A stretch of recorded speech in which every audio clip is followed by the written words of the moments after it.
Taejun had forgotten what desire felt like until he saw her that night. For 5 years, 1,825 days, his body had been a corpse going through the motions. He could negotiate million-dollar deals without blinking, stare down men twice his size without flinching, pull a trigger without hesitation. But he couldn't feel a goddamn thing when a woman touched him. Every doctor said the same thing: psychological, trauma-induced. His sister's death had broken something fundamental inside him, severed the connection between his mind and body in the most intimate way possible. He'd accepted it, became the monster everyone already thought he was: cold, ruthless, dead inside. Then she walked onto that stage. The club was packed, neon lights cutting through smoke, bass rattling his chest, the usual Friday night chaos. Taejun sat in the VIP section, barely paying attention to the associate droning on about shipment routes and percentage splits. Just another business deal. Just another night. Until the lights shifted, a new song started, slow, sensual R&B that made the crowd quiet down. And then he saw her. She moved like sin, wrapped in confidence. Every roll of her hips deliberate, every arch of her spine a work of art. Her skin glowed under the lights, dark and luminous. Her natural hair was wild, free, untamed. But it wasn't her beauty that stopped him cold. It was the way she danced. She didn't perform for the crowd. She existed in spite of them. Eyes closed, lost in the music, completely in her own world. There was no calculation, no seduction, just pure, unfiltered expression. Like she was alone in her bedroom, dancing for no one but herself. And something in Taejun's chest cracked open. Heat. That's what he felt first. A warmth spreading through his stomach, unfurling like a long dormant flame catching oxygen. Then his heart, his goddamn heart that had been beating mechanically for 5 years, pounded. Actually pounded like it remembered what it was supposed to do. His hands gripped the armrest of his chair, knuckles white, as sensation flooded through him in waves. His body was responding.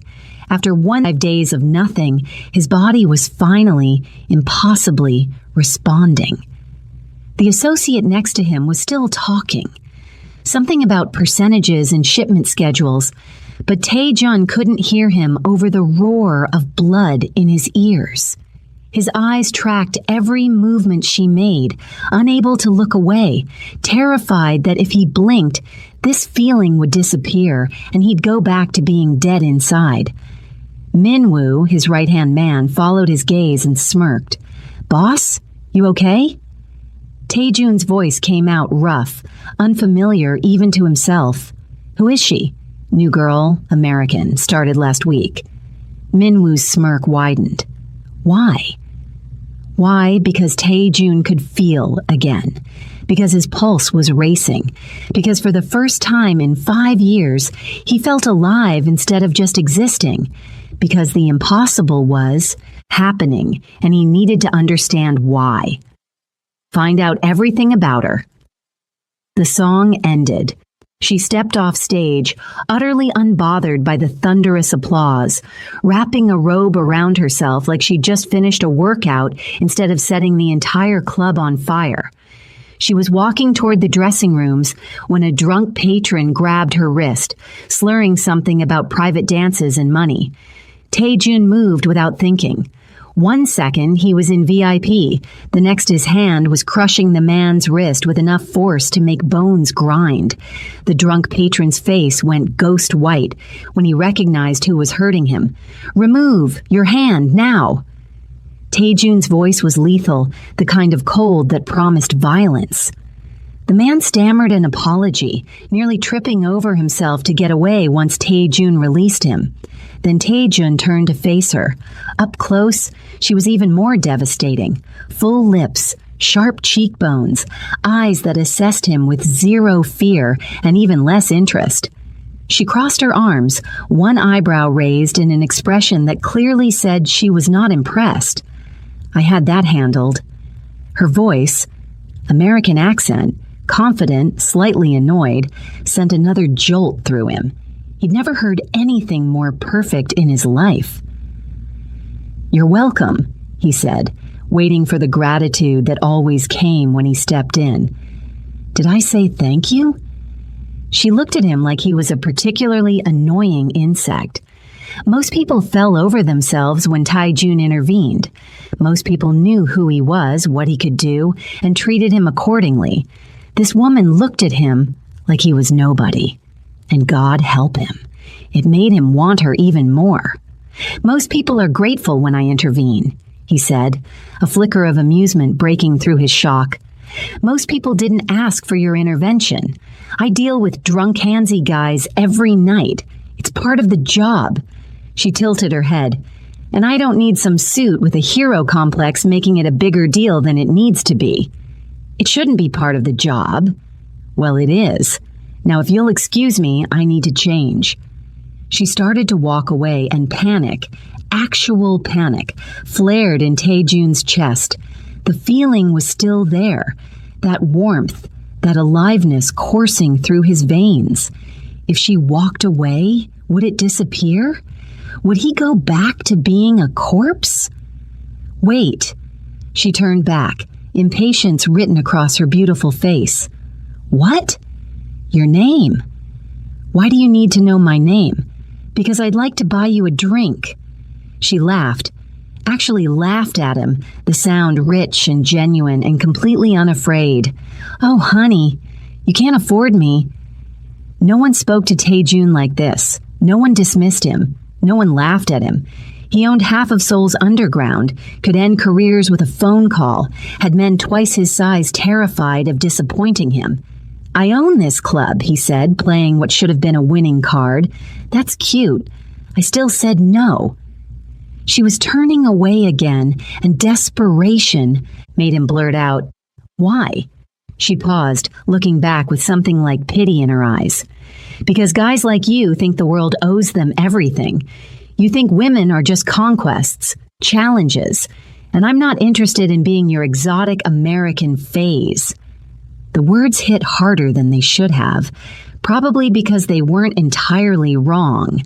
Usually they wouldn't be wrong at all. "You think you have me figured out?" "Am I wrong?" She crossed her arms, waiting. Tai-Jun paused, and when he spoke, he was honest in a way that surprised even himself. Usually, no, but not this time. "Sure, that's what they all say." Then she walked away, disappearing into the dressing room, and Tai-Jun stood there with his heart still pounding and his body still responding, feeling more alive than he had in 1,825 days. Min-woo appeared beside him, shock written across his usually impassive face. "Did she just reject you?" "Yes." Tai-Jun touched his chest, feeling his heartbeat like it was a miracle. "That's never happened before." "I know." He turned to Min-woo, and there must have been something desperate in his eyes, because his friend's expression shifted to concern. "Find out everything about her, where she lives, where she goes. Everything." "Boss, are you okay? You look—" "I felt something, Min-woo." Tai-Jun's voice cracked slightly. "When I watched her dance, when she brushed past me, I felt something." Understanding dawned in Min-woo's eyes, followed by shock. Everyone in Tai-Jun's inner circle knew about his condition, about the 5 years of numbness, about the parade of specialists who couldn't fix what his sister's death had broken. "You mean?"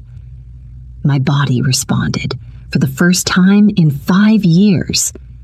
Tai-Jun looked toward the dressing room where she disappeared.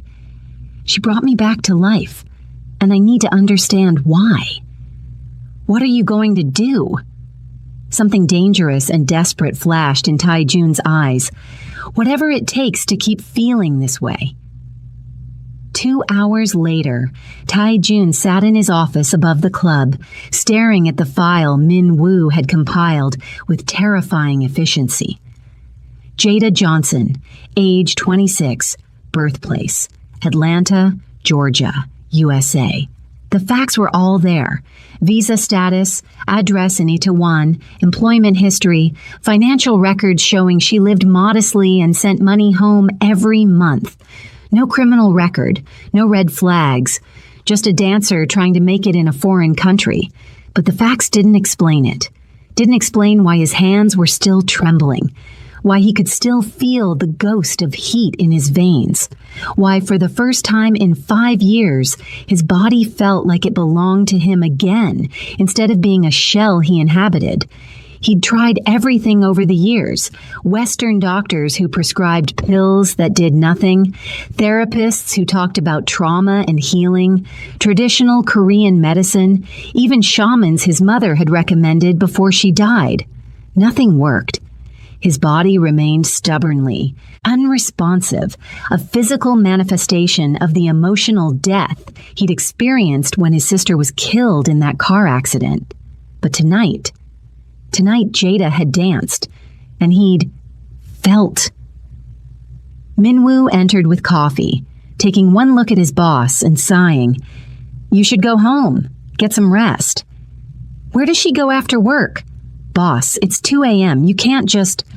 "Where does she go?" Minwoo knew that tone, knew there was no arguing when Tae-jun got like this. Usually straight home. Sometimes stops at a 24-hour cafe in Itaewon, the one near the mosque. Tae-jun stood, grabbing his jacket. "Let's go." "You're really going to follow her?" "I'm not losing this. Whatever this is, I'm not losing it."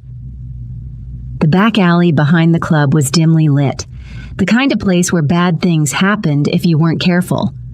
Tae-jun leaned against his Mercedes, pretending to check his phone, waiting.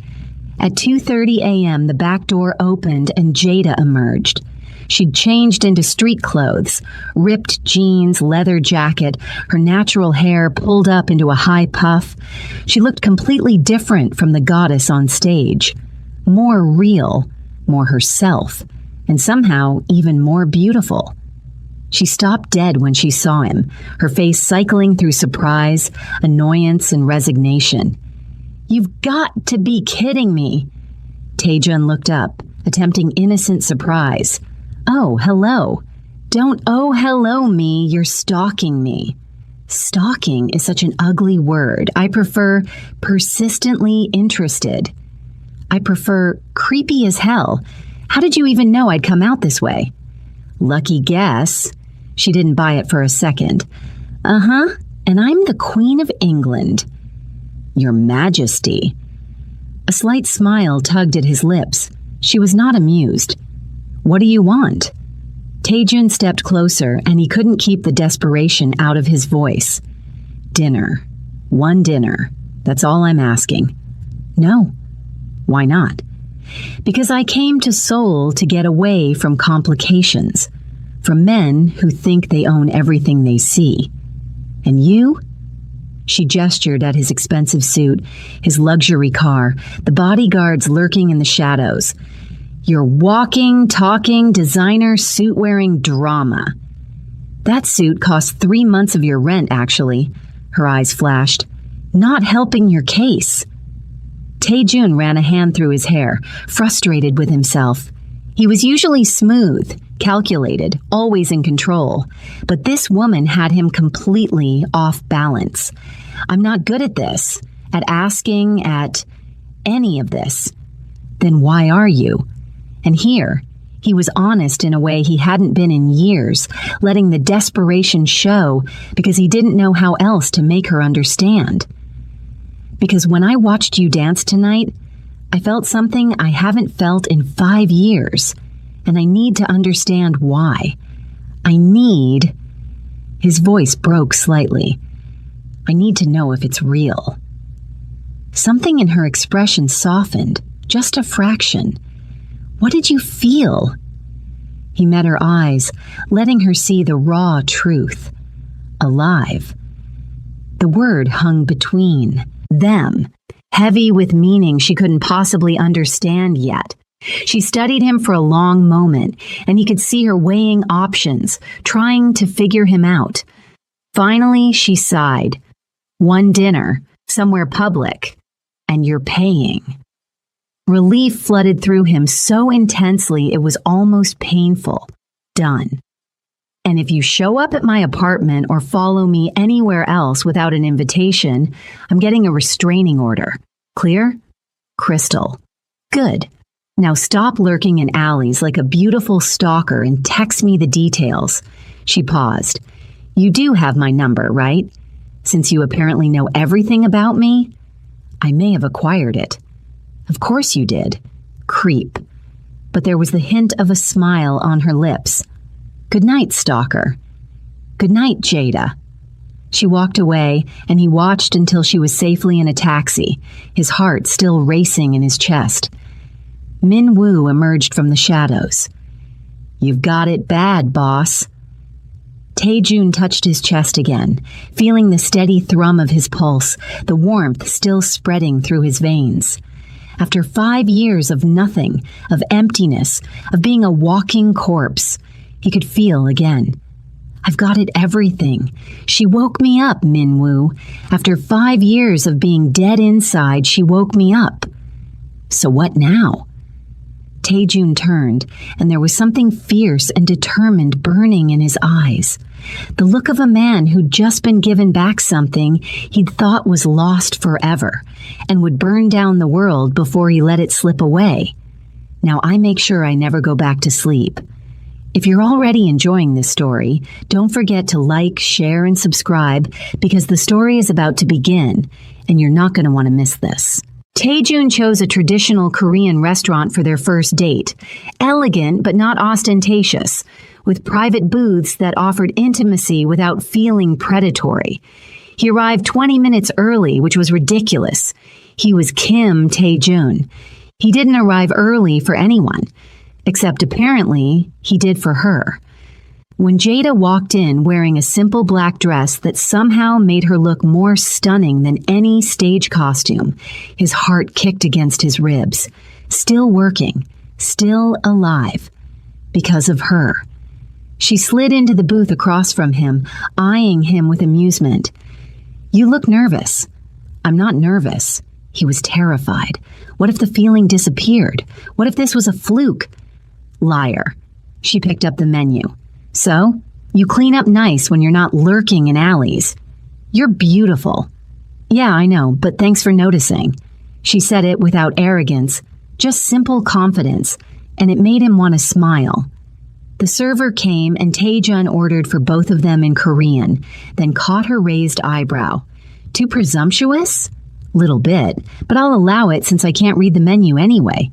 She leaned back, studying him. So, club owner / stalker / mob boss. That's quite the resume. I prefer entrepreneur with diverse interests. I prefer walking red flag. But sure, let's go with yours. He laughed. Actually laughed, and couldn't remember the last time he'd done that genuinely. You don't pull punches, do you? Life's too short for bullshit, especially when I'm sitting across from someone who probably has people killed before breakfast. After breakfast, usually, before it interferes with digestion. She blinked, then caught the slight quirk of his lips. Did you just make a murder joke? Too soon. Disturbingly funny, actually. She shook her head. I should not find that attractive. But you do? I'm deciding. The food arrived and she took a bite, her eyes widening. Okay, this is amazing. You're buying points back with good food choices. They ate, and the conversation flowed easier than Tae-jun expected. She was sharp, funny, called him on his bullshit, and didn't seem intimidated by who he was or what he did. Every smile she gave him, every laugh, sent warmth cascading through his chest. He was afraid to move too much, afraid to do anything that might break whatever spell was making his body remember how to feel. So why Seoul? He asked. She deflected with a shrug. Why not? You're running from something. Her guard went up immediately. You don't know that. I know running. I recognize it. He kept his voice gentle. I'm not judging, just curious. She studied him for a long moment, then sighed. Maybe I just wanted an adventure. Wanted to be somewhere nobody knew me, where I could just exist without expectations. And is it working? It was, until some mob boss decided I was his new fixation. I'm not fixated. You had me investigated, showed up at my workplace, uninvited, and are currently sitting here looking at me like I'm the answer to some question you forgot you asked. He couldn't argue with that. Fair point. So what's your damage? She tilted her head. Nobody becomes a crime lord because they had a great childhood. Tae-Jun hesitated. He didn't talk about his past, not with anyone, but something about her made him want to. My father died when I was 17, left debts, bad debts, the kind that get families killed. He traced the rim of his glass. So I joined the organization that held the debt, worked my way up, made sure my mother and sister were protected.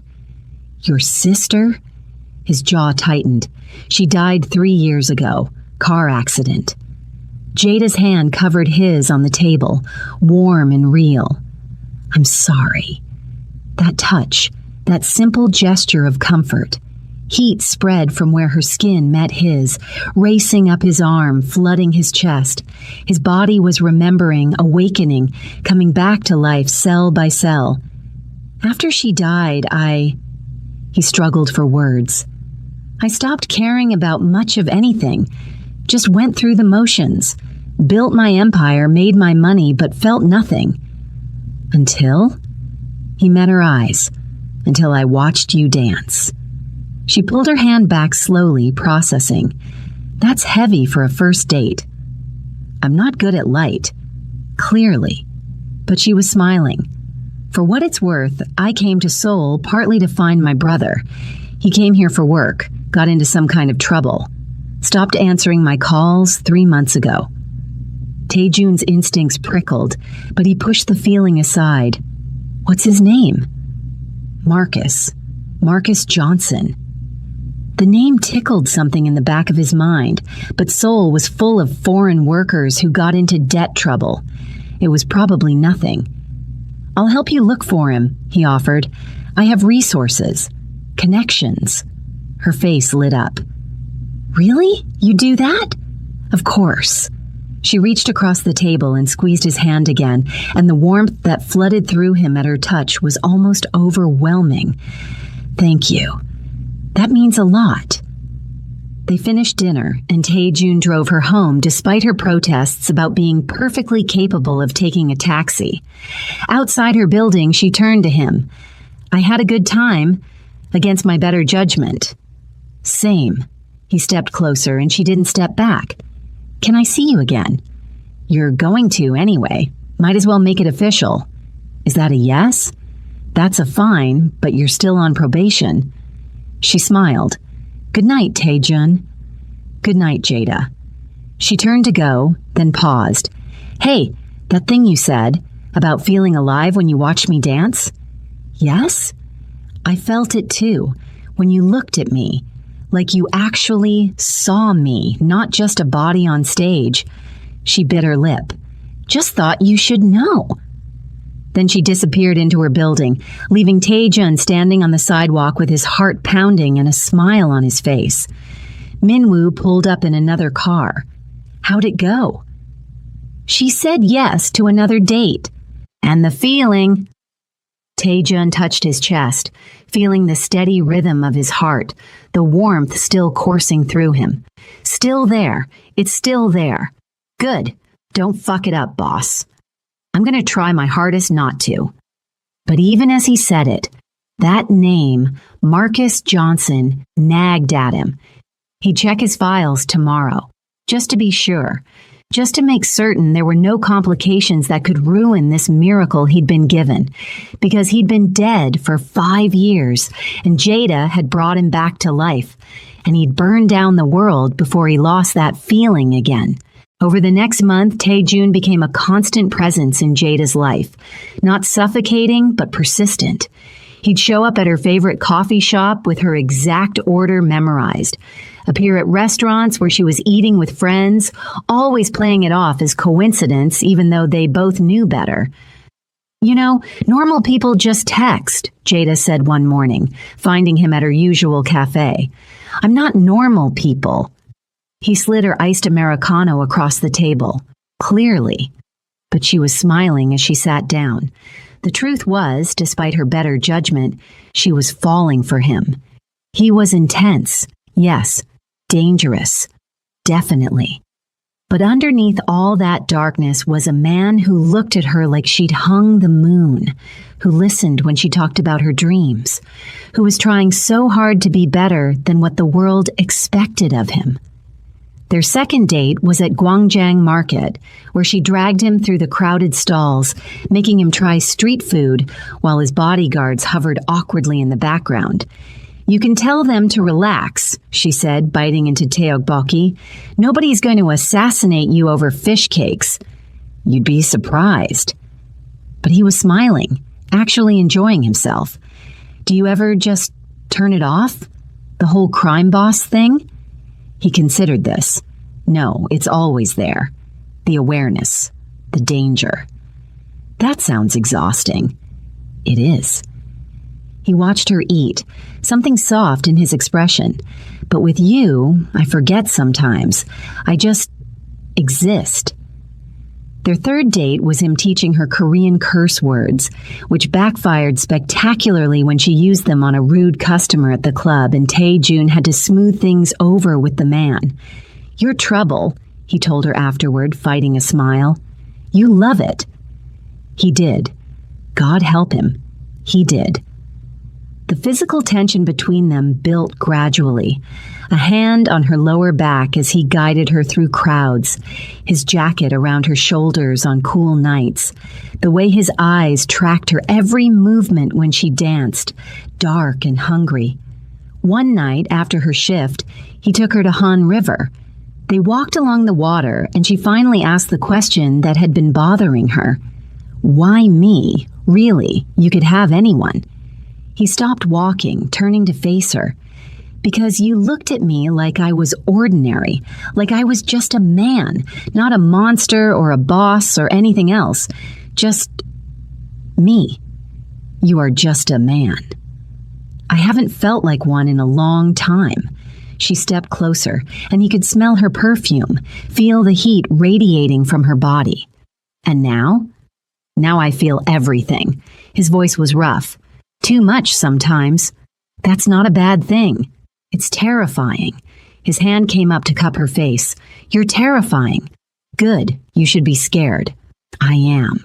Scared of losing this. Losing you." She rose on her tiptoes and kissed him. Just a soft press of lips. Testing. He responded immediately, his other arm wrapping around her waist, pulling her closer. The kiss deepened, and heat exploded through his body, confirming what he'd known since that first night. She was his miracle, his resurrection. When they broke apart, both breathing hard, she smiled. "Wow." "Yeah." He pressed his forehead to hers. "Wow.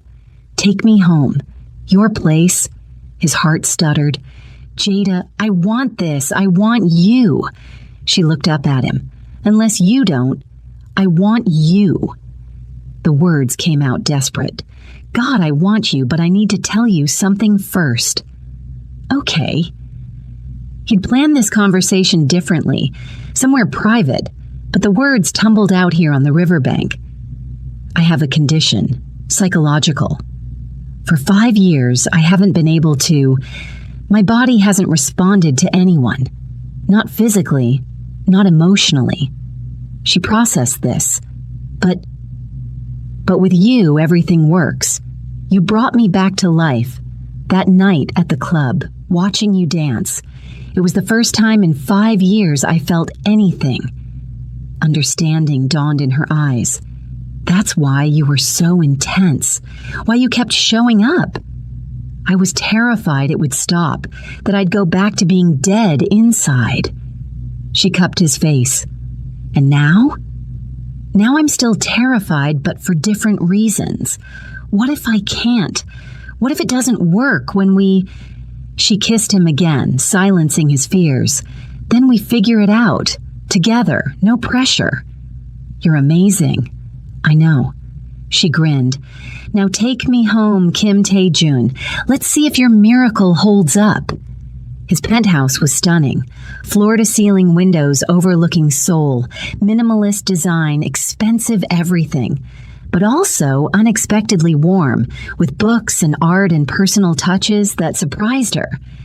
This isn't what I expected, she said, looking around. What did you expect?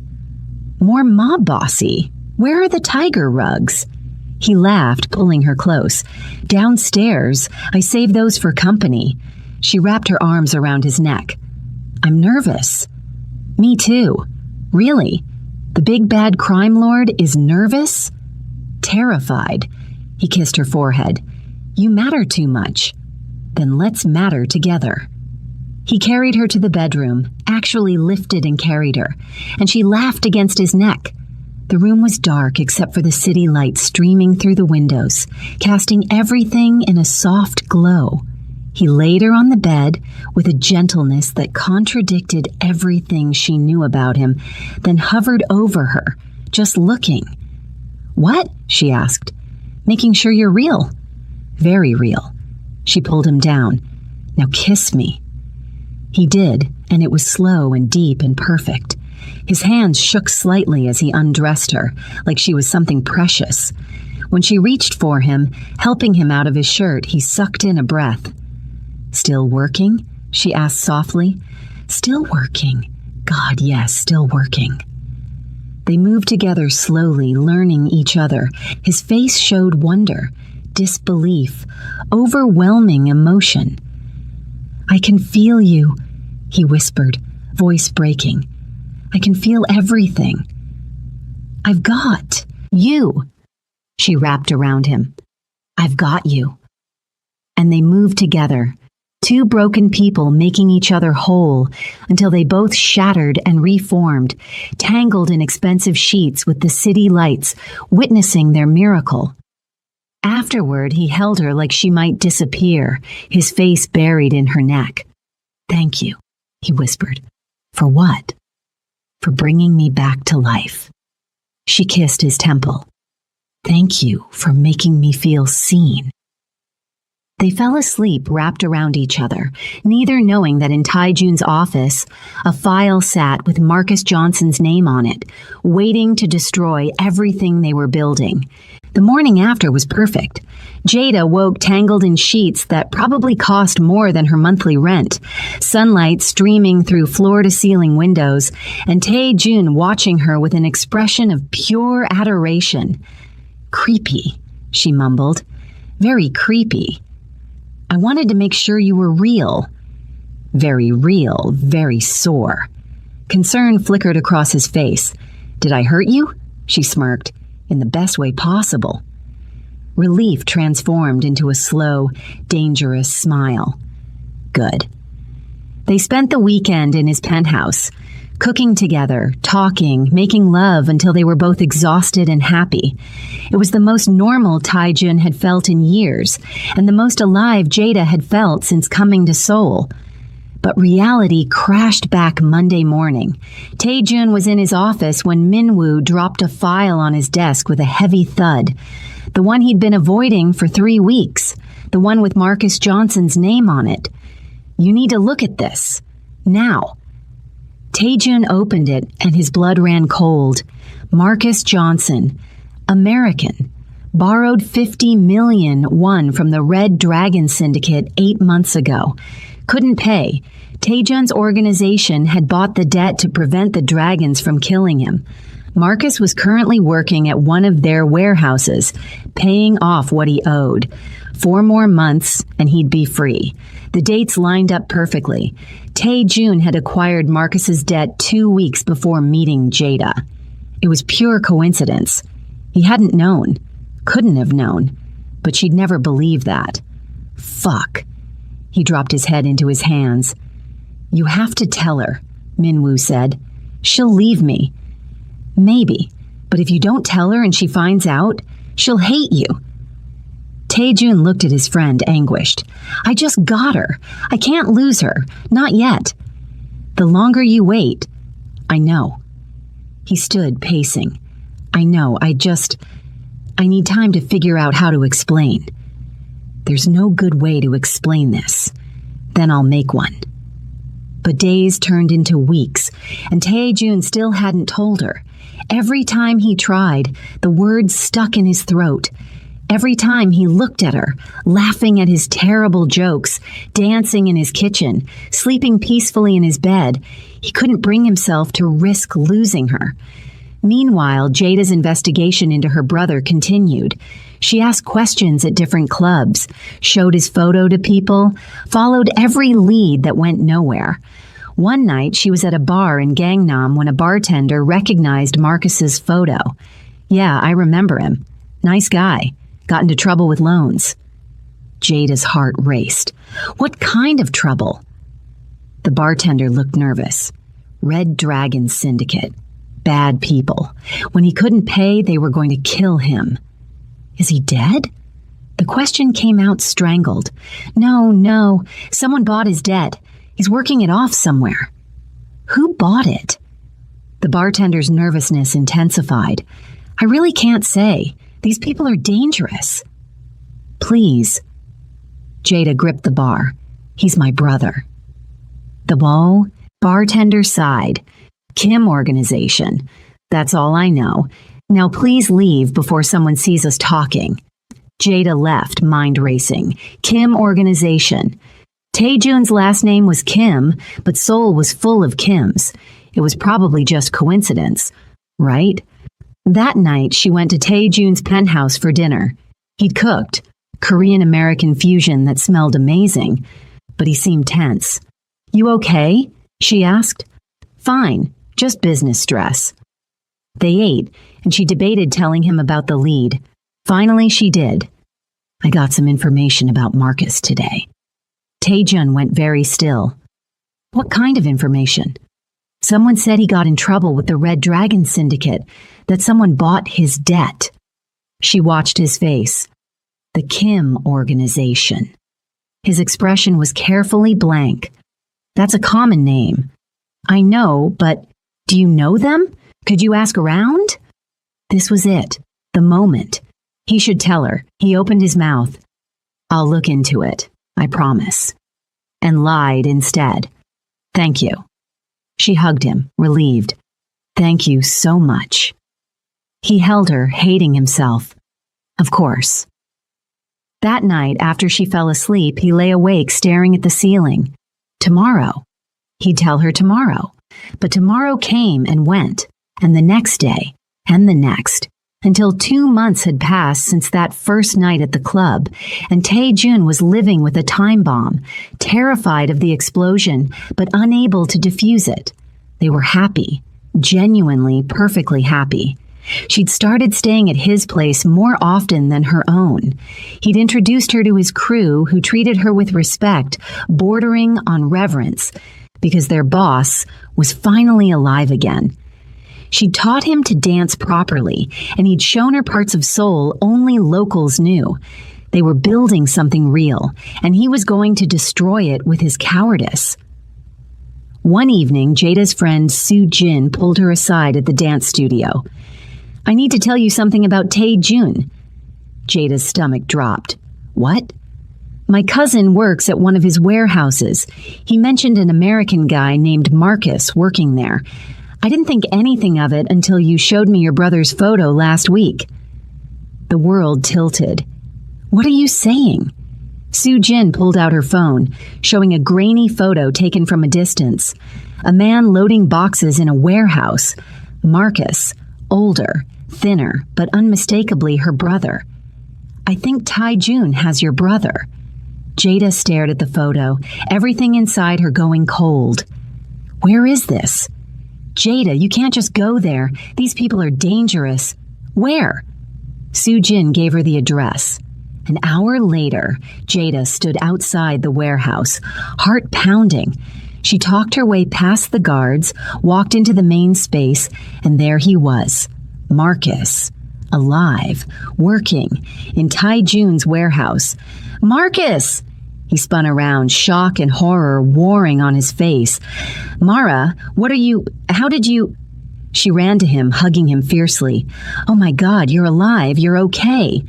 You shouldn't be here." He pulled back. "Does he know you're here? Does who—" She stopped. "Tae-Jun?" Marcus's expression confirmed everything. Behind her, a familiar voice. "Jada." She turned slowly. Tae-Jun stood there with Minwoo and 2 guards, looking devastated. "You knew?" Her voice shook. "This whole time you knew. Let me explain. How long?" His silence was damning. "How long?" 2 months, he admitted quietly, "since you first told me about him." The betrayal hit like a physical blow. 2 months. They'd been together for 2 months, sleeping together, building something, and he'd known. "You lied to me." "I was trying to protect you." "Protect me or protect yourself." Tears streamed down her face. "You knew I was looking for him. You watched me suffer, watched me worry, and you said nothing." "I was scared." "Of what? Losing me?" "Well, congratulations." Her voice broke. "You lost me anyway." "Jada, please." "Don't." She stepped back. "Don't touch me. Don't come near me. We're done." "No? I trusted you." The words came out raw. "I loved you, and you lied to my face for 2 months. I love you too." "Then you should have told me the truth." She turned to Marcus. "I'll figure out how to get you out, legally." "Mara, it's not that simple." "It has to be." She walked toward the exit. Tae-Jun moved to follow. "If you follow me," she said without turning, "I will get that restraining order. Stay away from me." Then she left, taking Tae-Jun's heart with her. 3 days of hell. Tae-Jun didn't sleep, barely ate. He respected her wishes and didn't follow, didn't call, didn't show up. But he had men watching from a distance, making sure she was safe. She was staying with her friend Maya, throwing herself into work, dancing until her body gave out, anything to avoid thinking about him. Minwoo found his boss staring at nothing in his office. "You look like death." "I feel worse." "So do something. Grand gesture. Isn't that what works?" "This isn't a movie." I betrayed her trust. Tae-Jun's voice was hollow. "There's no coming back from that." "You're giving up?" "I'm respecting her wishes." But the universe had other plans. On the 4th night, Jada was walking home from the studio when a van pulled up. Hands grabbed her, cloth over her mouth. She fought, but there were too many. Everything went black. She woke tied to a chair in a dingy warehouse, head pounding. 3 men with red dragon tattoos surrounded her. "Welcome back, pretty girl." Terror spiked through her. "What do you want?" "Your boyfriend. Ex-boyfriend." The leader grinned. "Kim Tae-Jun took something from us. We're taking something from him. We broke up. He won't care." "Let's test that theory." They called him, put her on the phone. "Tae-Jun?" Her voice shook despite her attempts to sound strong. "Jada." The raw emotion in his voice nearly broke her. "Are you hurt?" "I'm fine. Don't give them anything. I'm not worth—" "You're worth everything." His voice was fierce. "Do you hear me? Everything." They took the phone away, made their demands. Marcus and 50 million won. 24 hours.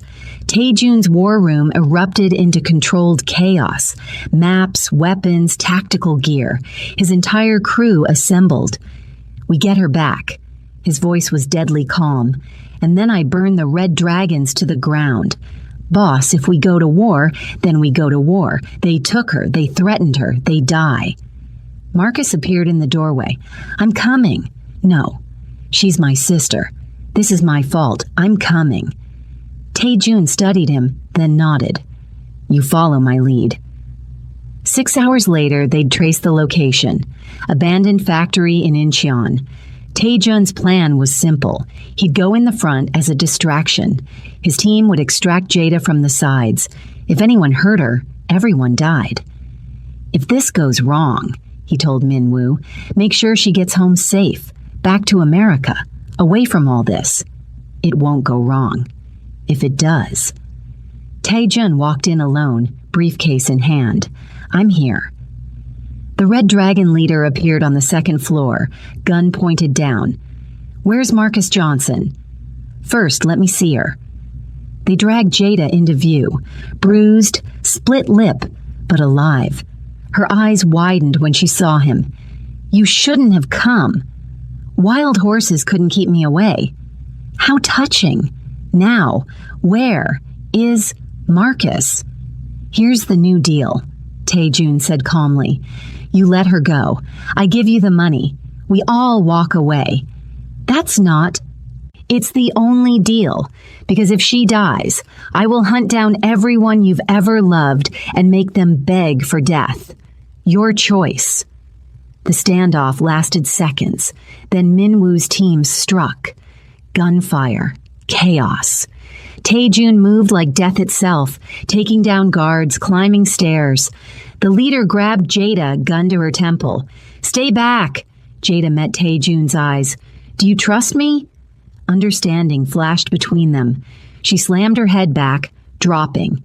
Taejun fired. The leader fell. Taejun was beside her instantly, untying her, checking for injuries. Are you okay? Did they hurt you? I swear. She grabbed his face and kissed him. Hard, desperate, alive. When they broke apart, both crying, she whispered, I'm still mad at you. I know. You broke my heart. I know. But you came for me. Always. He pressed his forehead to hers. I'll always come for you. The safe house was quiet.